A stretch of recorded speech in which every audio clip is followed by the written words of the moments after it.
동력의 초당 글밭 10월 26일 수요일 탕탕절 새벽에 오늘은 2016년 10월 26일인 탕탕절입니다. 최상천님의 생각에 전적으로 뜻을 같이 하기 때문에 주저없이 탕탕절로 부릅니다. 진실을 밝히는 일에 헌신하시는 망치 부인의 경우 이날을 탕탕절로 부르기를 꺼립니다. 하지만 그 까닭을 이해할 수는 있지만 거기에는 동의할 수 없습니다. 따라서 주저없이 탕탕절로 부르고자 합니다. 최상천님은 2015년 4월에 최상천의 사람 나라를 시작하셨습니다. 사람 사는 세상을 그리며 사람 나라 공부방을 연 것이죠.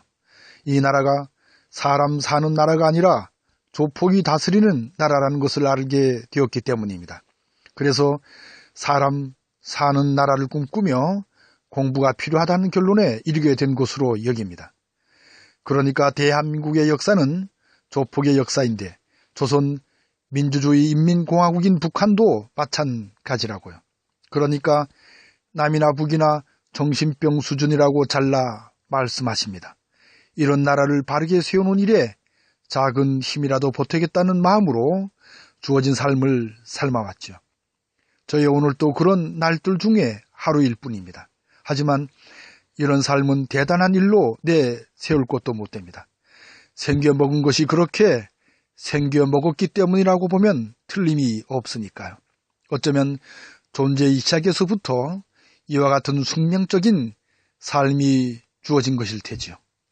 잔잔히 주변을 둘러보면 놀랄 만큼 양심적인 아름다운 삶을 살아내고 있는 님들이 넘칩니다.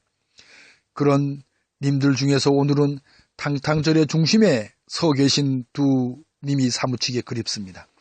한 분은 의로운 사람인 안중근입니다. 또 한 분은 의로운 사람인 김재규입니다. 한 열흘 전쯤부터 최상천님은 탕탕절을 아십니까? 라는 제목으로 의인 김재규를 이야기하십니다.